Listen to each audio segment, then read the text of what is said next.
You don't need an overlocking machine or a serger. Why bother buying an overlocking machine when there are several sewing techniques that you can use to finish off your inner seam very neatly, and your garment will look very professional and handmade? And besides, overlocking machines are not cheap. So if you're just starting out to sew, you will have to save up a lot to buy an overlocking machine. Why go through all of that stress? Watch this tutorial down to the end. I'm going to show you several sewing techniques that you will use to finish off your seams very neatly.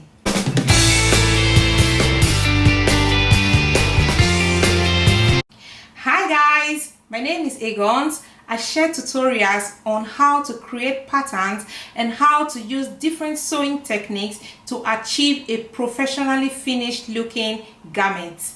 Every Saturdays I post new videos, so hit the subscribe button now so that when I upload new videos you'll be the first to be notified. So in today's class we'll be learning several techniques that we can use to finish off our garments very nicely without the use of overlocking machine. Now please give this video a thumbs up and drop a comment for me to know what you think. Now let's head over to our sewing machine and let me show you these different sewing techniques that you need to use to finish off your garment nicely. So the first one on our list I want to demonstrate will be the use of our pinky shears. Now this is how the pinky shears looks like. Some people actually refer to it as the zigzag scissors because it's got the teeth are like they're in form of a zigzag, so that's why some people call it the zigzag scissors. It's actually called the pinky shears. So the first thing you do is, once you have your stitch, your seam right, once you've already joined your seam together, now be sure that the seam allowance here is about say about 2 cm. It should be slightly bigger than the usual seam allowance that you're going to use because you're going to trim off some parts. So this is about 2 cm, and now you're going to just nicely trim off the edges just like that.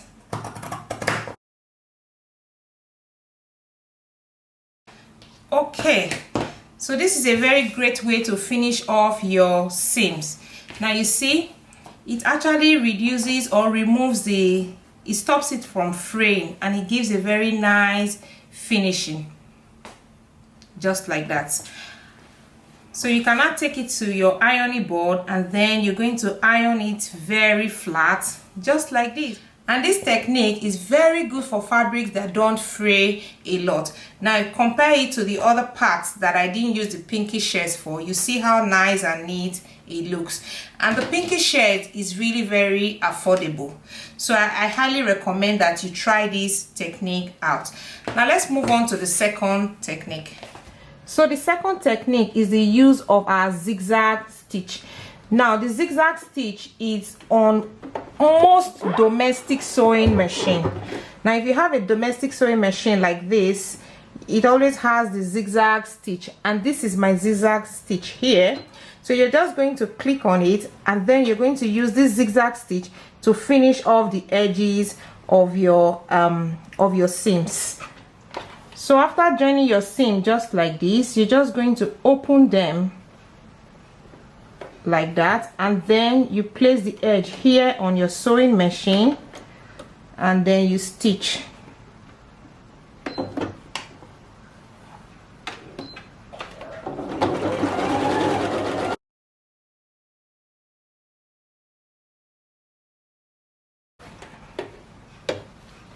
So at the end you're going to have something like this, very nice and neat. Now you can trim off the rough edges if they are still rough edges. Just nicely trim it out, and then you're going to do the other side and then open press your seam allowance so that it will relax very well.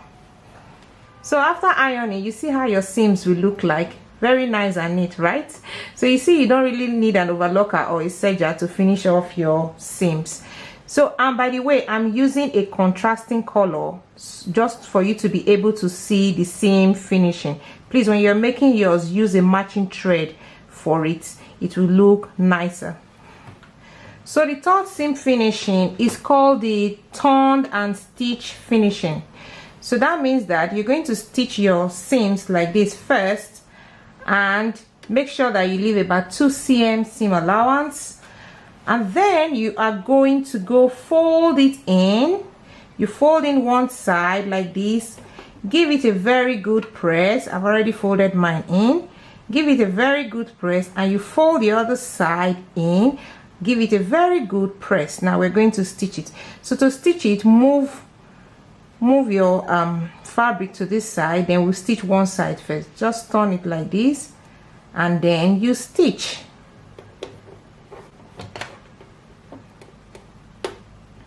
Just like the name implies, turned and stitch. Okay,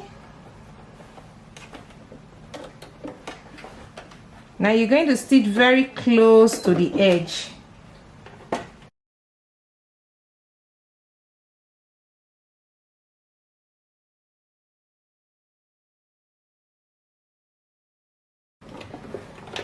So when you stitch, be sure not to catch your fabric, be sure not to catch this part.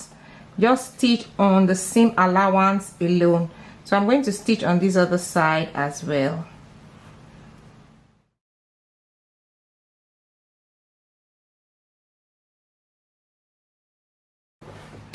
So when you finish, you're going to have something like this. So you see the other side. Now you're going to go give it a very good press. Now this seam finishing, turned and stitched, is very good for, especially for jackets that do not have lining. You can also use it to finish any other medium to lightweight fabrics as well. So the next one on our list is the French seam. Now this French seam is very good for sheer fabrics, like fabrics that are transparent, like this is an organza fabric. So it's really very good for it, because even if you have an overlocking machine anyway, you really don't want to overlock your raw edges inside, because it's still going to be showing when you wear your dress or your top. You don't really want that. You want to finish it really nicely. So this French seam is very good for those kind of fabrics, but you can also use it for other light to medium weight fabrics anyways. So let's demonstrate how to use it. First of all, you're going to stitch from one end to the other end. You can stitch as small as 1 cm, 1.5 cm, just any amount really.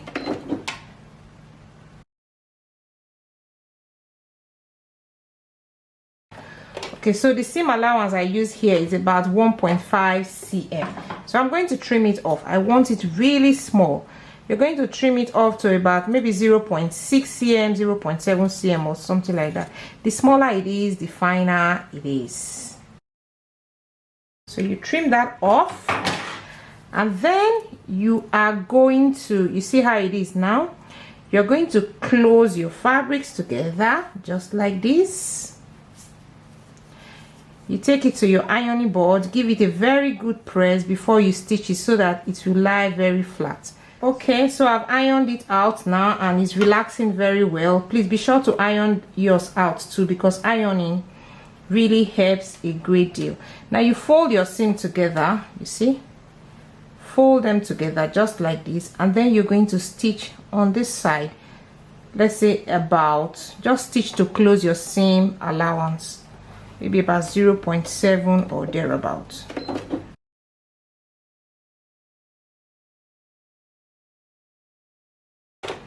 So now you see it's really very nice. Now if you open it up like that, you're going to press your seam allowance to one side, either to the left or to the right, it doesn't matter. Now you see how it looks when ironed. It's looking really nice and neat. If you flip it to the right side, you see how nice it looks. Okay, so the French seam is very easy, very straightforward, right? So the fifth on our list is the French mock seam. For the French mock seam, you are going to stitch your seam allowance. You're going to join it, say about 2 cm, so that you have room to fold your fabric in. So I'm going to stitch mine now 2 cm, the seam allowance, that's what I mean.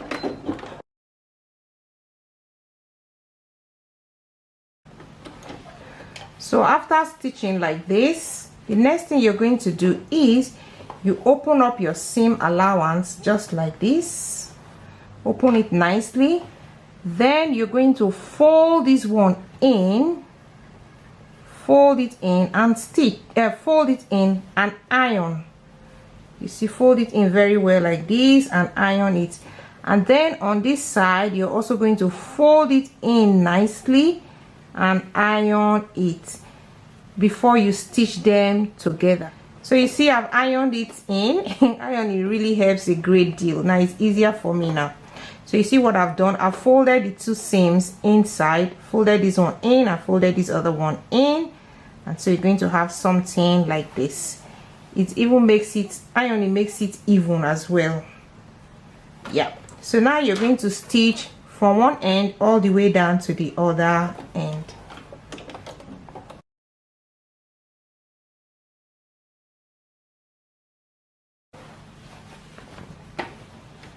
So now you see, so you're going to iron your seam to one side just like this. So you see, it really looks like the French seam. This was the French seam we did just now, and this is the French mock seam. So they really look alike. I'm sure that's why it's called the French mock seam. So give it a very good press. Be sure to give yours a very good press. So the next seam finishing I want to demonstrate is called the flat felt seam. Now this seam finishing is very rugged. It's for rugged outfit, for things like jeans. I use it for my jeans, for classic shirts, for, in fact, for sportswear as well, because this seam finishing is very solid. It's very sturdy. It does not really loosen. It's really very sturdy. So it's for rugged garments. So you're going to stitch from the edge here. You're going to stitch your pieces together, say about 2 cm.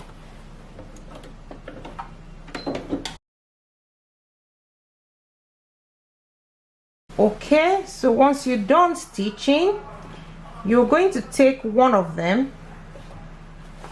So you open your seam allowance just like this, and then you're going to trim off one of them. Please be sure not to trim off this part. It's just your seam allowance that you are going to trim off.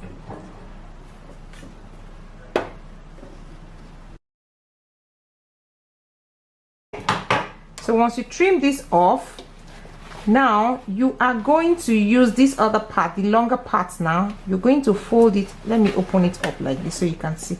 You're going to fold it in nicely like this. You can go iron it. You fold it in very nicely, and then you fold it on top again. Now it's important that you fold it very evenly, because the stitching is going to show on the right side of your fabric. It's going to show here. You cannot hide it, so you have to do it very neatly so you don't make any mistake. So when you iron, you're going to have something like this. So you see it, and then now you are going to top stitch. You're going to top stitch on it. I just want to hide all of these fabric fraying. Yeah, just hide them inside or snip them out. Okay, so you're going to top stitch from one end all the way down to the other end. Now another little trick you can try here is, instead of top stitching it here, you are going to do it at the front here, so that you can watch the width of your seam if it is even. And that's what I normally do to ensure that my seams are even. So I just place it like that and I stitch.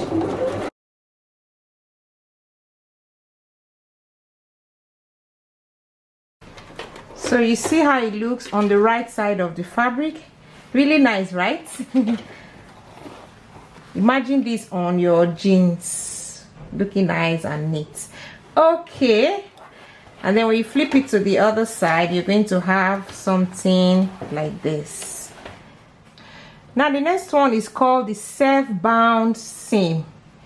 So this one is also very similar to the flat felt seam that we just did, but slight difference. I'm going to show you the difference.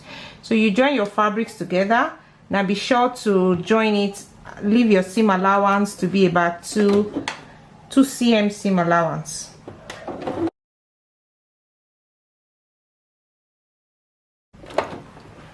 Okay, so once you've done this, now you're going to take one of your seams like you did in the flat felt seam. You are going to take one of your seam and then you're going to trim off the seam allowance, just one of it.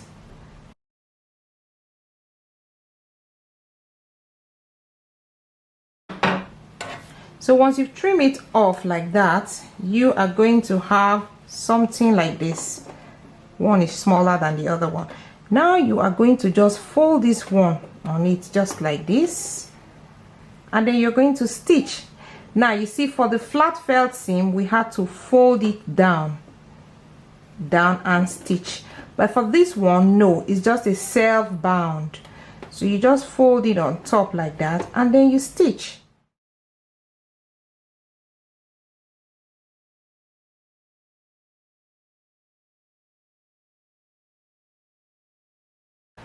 Okay, so now you are going to take it to the ironing board and then you are going to press your seam close, or press your seam to one side, nice and neat. So the next one will be the bias binding or the Hong Kong seam finishing. They are just about the same thing. Again, you're going to join your seams together just like this. You will leave about, your seam allowance should be about 2 cm so that you have room to work on your seams, and then make sure to open press your seam allowance. Now you're going to take your bias. You can use a ready-made bias that you bought, or you can also make your own bias. Now this is mine, I just cut it from a fabric. Now you're going to use either a lining or a very lightweight fabric for it. It comes out nicer. So I'm using a lightweight fabric here, very, very light. And you take one of your seam here, you place with the right side of your bias, you place it against it just like this. Leave a little space here because you're going to fold it in later. So, and then you're going to stitch.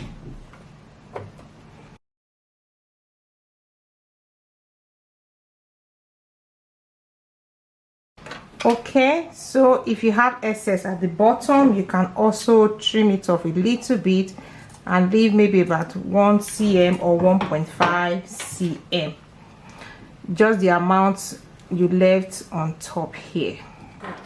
So now you're going to fold, you see how I'm folding it, you fold it in like this, and then you are also going to fold it in, just take note of it, fold it in front here so that you have the nice finishing at the edge, and then you fold it in again just like this, fold it in nicely, and then you fold it in just like this. So you see, so you just fold it in nicely like that.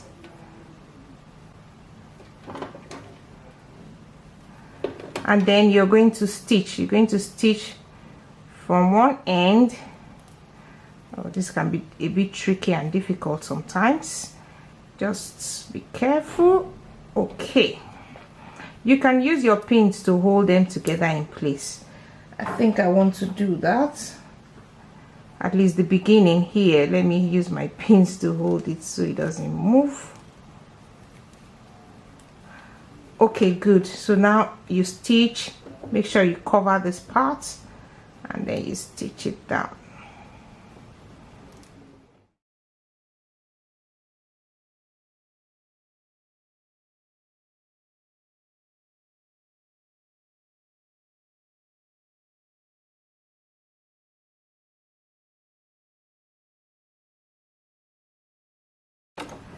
Okay, so you're going to have something like this once you finish. I think this is about the most difficult seam finishing. Sometimes the bias binding is very fine, but sometimes it can be a bit tricky and it can be a bit difficult to do. But you have to be very careful, you have to take your time to do it, and this is how the back looks like. Then you're going to do the other side, and then iron it very nicely. It gives a nice finishing, but you really have to be patient to do this.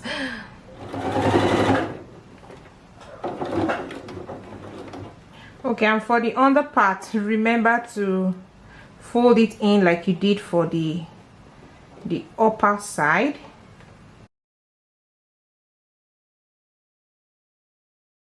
Okay, and by the way, the width of your bias, just in case you are using your own, you are making your own bias, the width of your bias should be, say, about 4 cm, 3.5 or 4 cm. It shouldn't be wider than that. It shouldn't also be smaller. Anyways, if it's smaller, it will be really difficult for you to close it nicely. Okay, so let me quickly walk you through the different seam finishing that we learned in this class. Now the first one here is the use of our pinky shears. Nice and neat. And then the second one here is our zigzag stitch finishing. Then we have the turned in stitch finishing. And then here we have the French seam finishing. And then this one, the fifth one here, is our French mock seam finishing. And then this sixth one is our flat fell finishing. Then this one is our self-bound seam finishing. While the last one we did in this class is our bias binding or the Hong Kong seam finishing.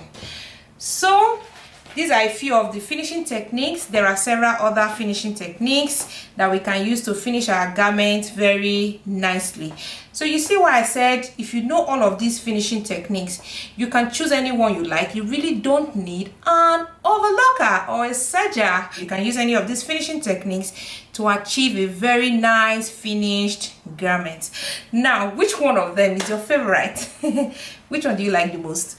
Now, which one of them is your least favorite? Which one do you really hate and that you don't want to try? Now let me know in the comment section, and let me know if this video or if this tutorial was helpful to you. Thank you so much, and remember, as always, subscribe to my channel. Share this video to your friends so that they too can learn as well. And next week Saturday, I'm going to be coming up with a different tutorial where you will learn something else. Thank you so much. I'll see you again next week Saturday. Bye bye.